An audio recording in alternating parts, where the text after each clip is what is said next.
Te dijeron que la revolución acabó con los burdeles, que Fidel los cerró por inmorales. Pero ¿y si el burdel más famoso de Cuba no solo sobrevivió, sino que fue protegido por el propio régimen? ¿Y si mientras los médicos pasaban hambre, el Estado montó un negocio donde el cuerpo de sus mujeres valía más que sus títulos? Esta no es una historia de espectáculo. Es una pregunta incómoda sobre poder, dinero y la mayor contradicción de la Revolución cubana. 6 de la mañana.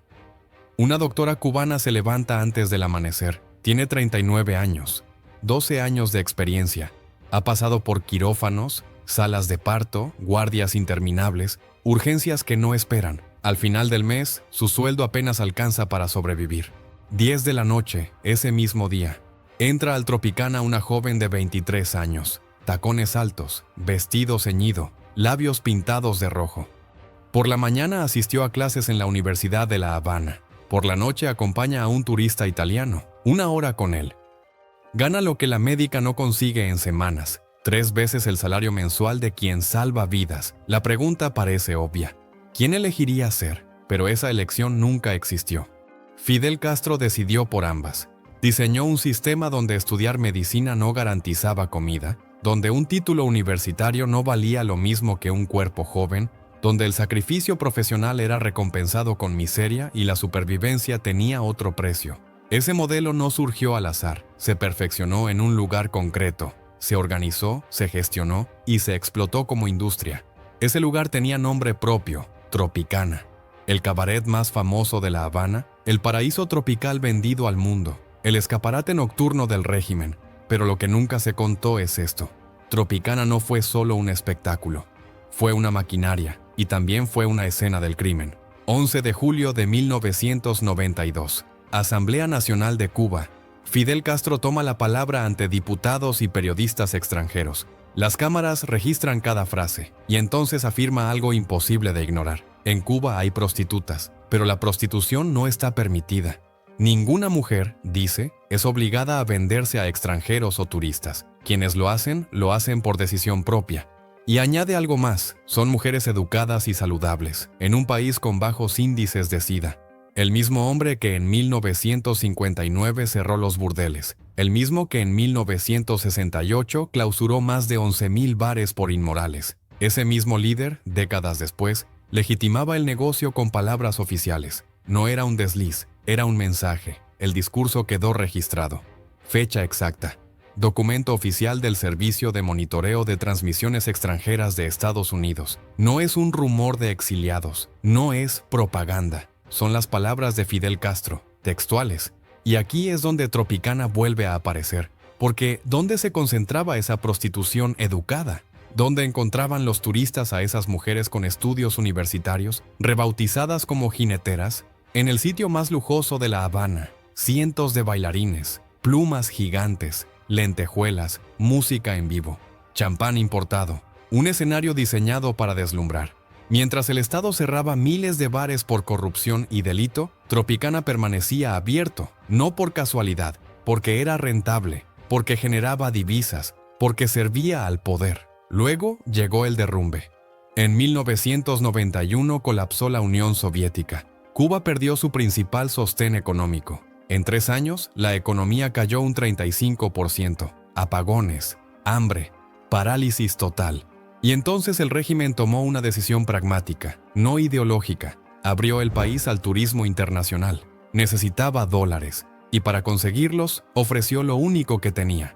Así nació el apartheid turístico, una política oficial vigente desde 1992 hasta el 31 de marzo de 2008.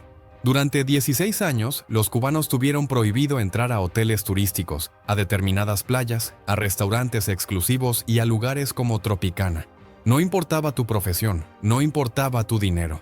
Médicos, ingenieros, profesores universitarios, todos eran rechazados por una razón simple. Mostraban su carnet cubano y escuchaban la misma frase: «Esto no es para ustedes». Mientras tanto, un turista europeo entraba sin obstáculos. Se sentaba a la mesa, pedía champán, disfrutaba del espectáculo, aplaudía, pero pongamos los números sobre la mesa.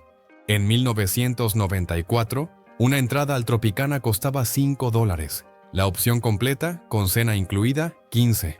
Ahora pongámoslo en contexto.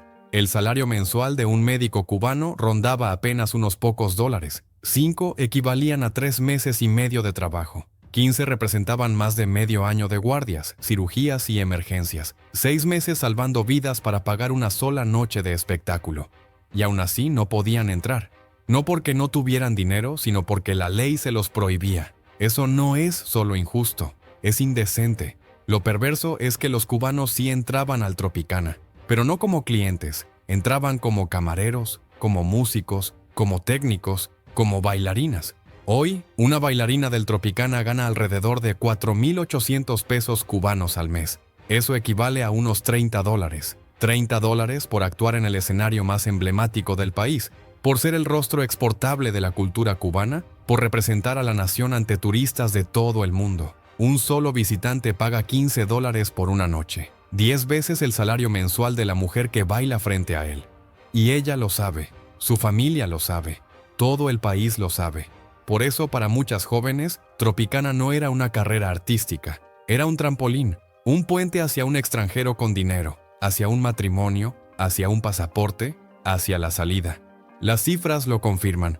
En 1990 se registraron 15 matrimonios entre cubanas y extranjeros. En 1996, la cifra subió a 1,190. Un informe canadiense calificó el 25% de esos enlaces como fraudulentos. Pero la pregunta es incómoda. Cuando tu sueldo no alcanza para comprar un pollo, cuando tu título universitario no sirve para vivir, cuando curas de día y buscas turistas de noche, ¿eso es fraude o supervivencia? Y aquí es donde todo encaja, porque esto deja de ser un drama social y se convierte en un esquema organizado. Tropicana no depende del Ministerio de Cultura, tampoco del Ministerio de Turismo.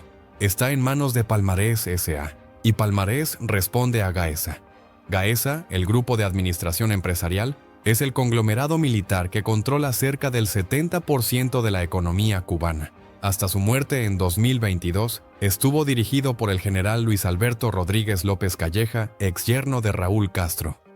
En septiembre de 2020, el Departamento del Tesoro de Estados Unidos lo sancionó. Lo describió como el verdadero poder en la sombra del régimen. Bajo su control estaban hoteles, restaurantes, gasolineras, tiendas en divisas, bancos, remesas. Un imperio completo. Documentos filtrados aseguran que Gaesa maneja activos por unos $18,000 millones. Algunos economistas discuten la cifra exacta. Incluso si fuera menor, hablamos de miles de millones en manos de generales, mientras Cuba necesita apenas 339 millones al año para cubrir medicamentos básicos, mientras los hospitales operan sin anestesia, mientras la gente muere esperando una ambulancia. Y el dinero que genera Tropicana no llega a hospitales, no llega a escuelas, termina en las cuentas de Gaesa, en estructuras opacas, en bolsillos militares. Esa es la verdadera traición. Pero si crees que el saqueo económico es lo peor, hay algo más oscuro, una mancha imposible de borrar. Documento oficial.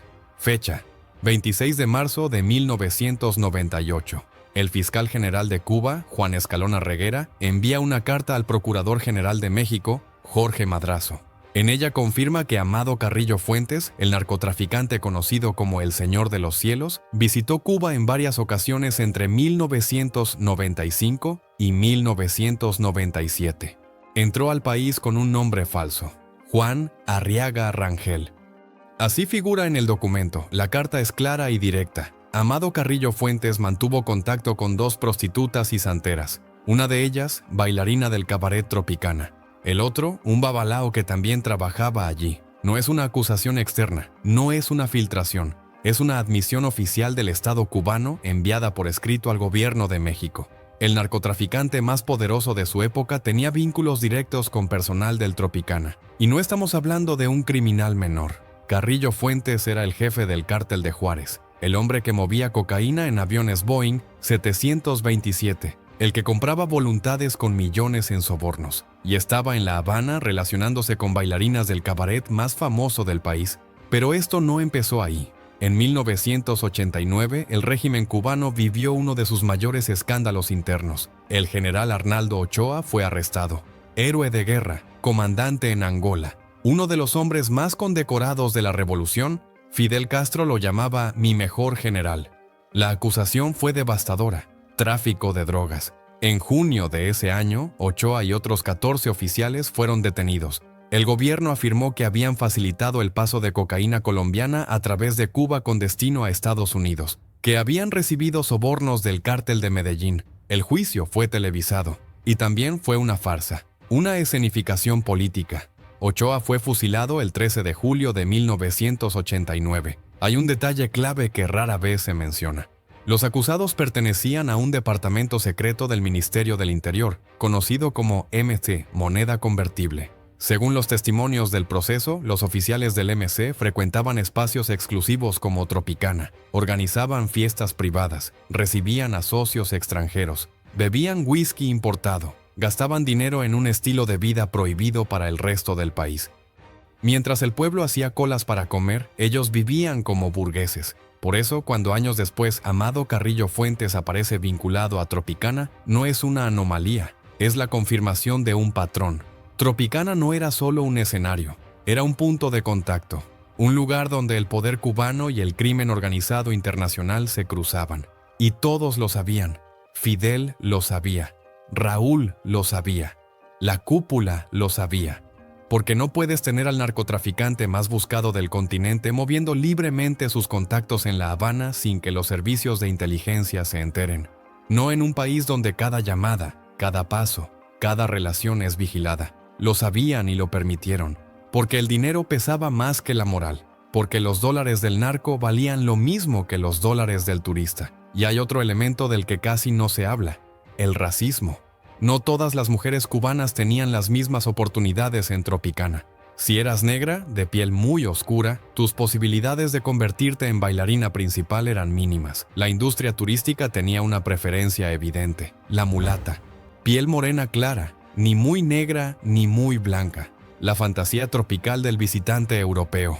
Las mujeres afrocubanas de piel más oscura quedaban relegadas a papeles secundarios, danzas folclóricas, representaciones de esclavitud, el fondo del escenario, mientras otras brillaban al frente. Investigadores que analizaron el turismo cubano en los años 90 documentaron anuncios laborales que exigían buena presencia, un eufemismo que todos entendían: no demasiado negra. Así se daba una triple explotación: económica, salarios miserables; sexual, presión constante para vincularse con extranjeros; racial, selección por tono de piel. Todo envuelto en el discurso de la cultura cubana, todo protegido por la bandera de la revolución, y aún así Tropicana sobrevivió. Tropicana resistió a todo. A la revolución de 1959, cuando Fidel Castro cerró los casinos; a la ofensiva revolucionaria de 1968, cuando más de 58,000 negocios privados fueron clausurados. Resistió incluso al periodo especial, cuando el país entero se vino abajo.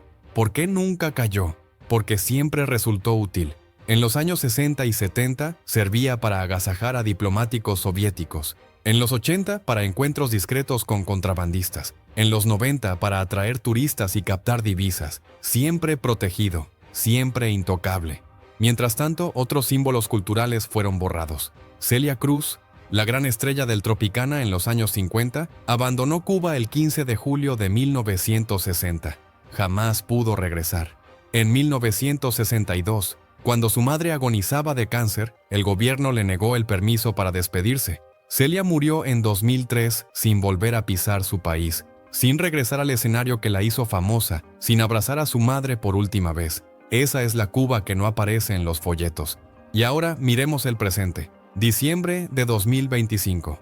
Tropicana sigue abierto. El espectáculo comienza a las 10 de la noche. 200 bailarines, plumas monumentales, lentejuelas, luces multicolores, cócteles servidos sin pausa. La entrada básica cuesta $5. La experiencia premium alcanza los 125. Mientras tanto, Cuba se apaga. Octubre de 2024. Un apagón nacional dejó al país entero a oscuras durante días. 10 millones de personas sin electricidad, sin agua corriente, sin refrigeración para los alimentos, hospitales funcionando con plantas de emergencia, familias cocinando con leña en plena calle. Tropicana no cerró. Tenía generadores propios, era prioridad del Estado. Los dólares no podían detenerse, Mientras los cubanos soportaban cortes de luz de 20 horas diarias, el cabaret brillaba toda la noche. Mientras los hospitales carecían de anestesia, allí se descorchaba champán francés. Mientras las escuelas se desmoronaban, el escenario se mantenía impecable. Ese es el sistema que construyeron Fidel y Raúl Castro. Un país donde un cabaret recibe más electricidad que un hospital, donde una bailarina cobra un salario miserable mientras el conglomerado militar que la emplea maneja miles de millones en cuentas opacas. Y aquí surge la pregunta inevitable. Cuando ves un video de Tropicana, cuando observas a esas mujeres moviendo plumas bajo las estrellas, cuando escuchas la música y miras las luces, ¿qué estás viendo realmente? ¿Cultura? ¿Arte? ¿Belleza? ¿O estás viendo a mujeres empujadas por la desesperación, bailando por un salario ínfimo para un sistema que las exprime? ¿Estás viendo el resultado de décadas de crisis que empujaron a médicas, ingenieras y profesoras a prostituirse para sobrevivir? ¿Estás viendo el escaparate de un régimen militar que concentra toda la riqueza del país mientras su población pasa hambre? Porque esa es la verdad. Tropicana es visualmente impresionante, las plumas deslumbran, los trajes son espectaculares, los bailarines tienen talento, la música es poderosa, pero todo eso se levanta sobre la miseria del pueblo cubano, sobre sueldos que no alcanzan para vivir, sobre un montaje turístico diseñado para ocultar la realidad, sobre mujeres que no tuvieron otra opción, sobre un gobierno que vendió a su gente a cambio de divisas. El dinero que paga el turista en la entrada, esos 75 o 125 dólares, no llegan a las bailarinas, terminan en Gaesa, en manos de generales, sosteniendo el mismo engranaje que destruyó el país. Sin saberlo, cada visitante se convierte en una pieza más de esa maquinaria. Así que la próxima vez que escuches a alguien decir que Tropicana es un tesoro cultural que debe protegerse, hazte una pregunta simple. ¿Tesoro para quién? ¿Para las bailarinas que sobreviven con un salario miserable? ¿Para los cubanos a los que durante años se les negó la entrada? ¿Para un pueblo que pasa noches enteras a oscuras mientras el cabaret permanece iluminado? ¿O es un tesoro solo para los generales que se quedan con el dinero? ¿Es una joya para los turistas que pagan más de 100 dólares por sentirse parte de una postal exótica? ¿O para un gobierno que utiliza Tropicana como escaparate propagandístico? Ahí está el dilema. ¿Es Tropicana un símbolo de orgullo nacional o el monumento más visible a la mayor traición de la revolución? Porque Tropicana no es solo un cabaret, es un crimen sostenido en el tiempo, un crimen que lleva más de 8 décadas funcionando. Las víctimas no están ocultas, están sobre el escenario, bailan bajo las luces, son aplaudidas cada noche. El responsable tampoco es un misterio, es el Estado.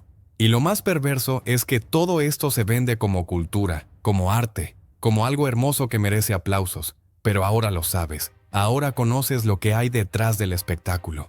Déjame tu opinión en los comentarios. ¿Conocías esta historia? ¿Sabías que en 1992 Fidel Castro defendió públicamente la prostitución? ¿Sabías que hasta 2008 los cubanos tenían prohibido entrar a Tropicana? ¿Sabías que Amado Carrillo Fuentes mantuvo vínculos con bailarinas del cabaret? Cuéntame qué piensas. Esta conversación incomoda, es difícil, pero es necesaria. Si este análisis te aportó algo nuevo, te pido 3 cosas. Primero, suscríbete al canal. Aquí contamos las historias que otros prefieren callar. Segundo, activa las notificaciones para no perderte los próximos videos. Y tercero, comparte este contenido en tus redes, con ese amigo o familiar interesado en Cuba, porque la gente necesita saber, necesita entender qué está pasando realmente. La verdad tiene fuerza, y la historia que acabas de escuchar es la verdad. Nos vemos en el próximo video donde seguiremos revelando lo que el régimen cubano no quiere que sepas.